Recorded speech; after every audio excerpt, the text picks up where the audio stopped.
Good morning students. मेरे इस video में आज हम बताने वाले हैं स्पेशली 6 सेमेस्टर स्टूडेंट्स के जो अपकमिंग जो एग्ज़ाम है उसके बारे में थोड़ा हम टिप्स देंगे कि ये कोरोना काल के बाद पहली बार ऑफलाइन मोड का एग्ज़ाम आ रहा है, तो तुम लोगों के अंदर दिमाग में थोड़ा टेंशन तो है ही, मुझे समझ में आ रहा है। तो एज ए हिस्ट्री टीचर तो मेरा एक कुछ टिप्स रहेगा तुम लोगों के लिए। पहला टिप्स ये है कि टेंशन मत करो। तुम लोग पहले एग्ज़ाम दे चुके हो ऑफलाइन मोड में, तो पहले टेंशन को हटाओ। दूसरे थिंग्स ये है कि अभी 1 हफ्ता या 10 दिन बाकी है, तो मेरे हिसाब से आप लोग रिवीजन मोड में हो, तो शॉर्ट क्वेश्चंस के ऊपर ज़्यादा ध्यान दो, क्योंकि बड़ा क्वेश्चन तो सब लोग लिखोगे, एवरेज मार्क्स भी ज़्यादातर मिलता है। तो बड़ा क्वेश्चन ऐसा नहीं है कि सबको एवरेज मार्क्स मिलता है, जो अच्छा लिखता है अच्छा मार्क्स मिलता है।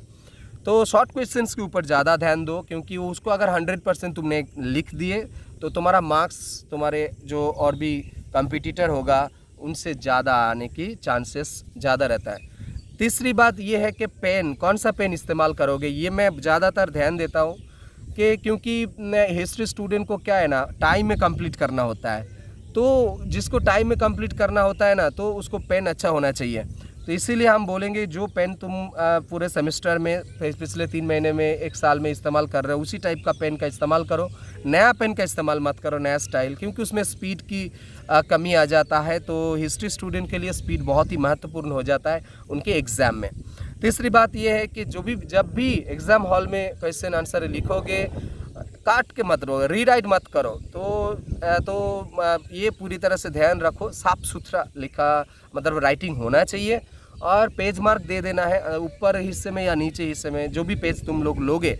तो इसमें टीचर लोग जो एग्जामिनर होंगे वो उनको आसान रहेगा, या तुमको भी एंड में वो खाता जो होते हैं ना बांधने में बहुत ही आसान हो जाएगा ढूंढने में। और चौथी बात ये है कि तुम लोग ध्यान दो कि एग्ज़ाम के पहले दिन एडमिट कार्ड, रजिस्ट्रेशन तुम अपने बैग में या फाइल्स जो भी तुम लेना चाहते हो सब बैग के अंदर रख दो। और लास्ट में हम यही बोलेंगे कि बहुत ही जल्दी सो जाओ और जल्दी बेड से उठो। और हम ये बोलेंगे 10-15 मिनट, क्योंकि उठने के लिए इसलिए बोल रहा हूँ, योगा कर लो और फिज़िकल एक्सरसाइज भी कर सकते हो। अभी जो बाकी टाइम है 10-12 दिन, उसमें एक फिज़िकल एक्सरसाइज कर लो, मैं योगा भी कर सकते हो। तो इसमें क्या होगा, फिज़िकली और मेंटली तुमको स्ट्रेंथ मिलेगा। और इस बात के हम ध्यान देने की ये बोलेंगे कि तुम लोगों के दिमाग में ये आ रहा है कि अगर क्वेश्चन कॉमन नहीं आया तो क्या करेंगे, ऑनलाइन मोड में तो हम लोग कर देते थे। मेरा सजेशन ये रहेगा कि अगर बड़ा क्वेश्चन आ रहा है, मान लो कि 4-10 नंबर का क्वेश्चन तुम लोगों को लिखना है, 3 क्वेश्चन तुम लोगों का कॉमन आ चुका है, 1 क्वेश्चन नहीं आ रहा है, तो मेरा सजेशन ये है कि पहला वाला जो 3 क्वेश्चन है ना, उसको पहले तुम लोग लिख लो। और जो कम मतलब तुमको याद ज़्यादा नहीं है, वो कमन नहीं है, तो उसको एंड के लिए छोड़ दो, उसको लास्ट में लिखो, क्योंकि इन तीनों में तुमको ज़्यादा मार्क्स लाना है। तो ये स्ट्रैटेजी फॉलो करो। और मैं बार बार बोल रहा हूँ कि शॉर्ट क्वेश्चंस के ऊपर ज़्यादा ध्यान दो, तो उसमें मार्क्स बहुत अच्छा आने वाला है।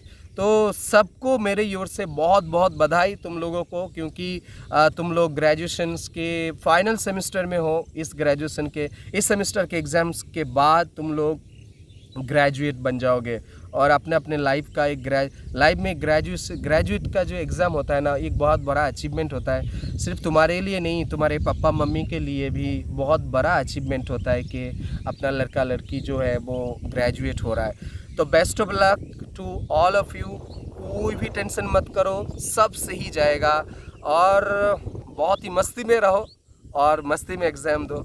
आशा करते सबका बहुत बहुत अच्छा एग्ज़ाम जाएगा। तो थैंक यू, टेंशन मत करो।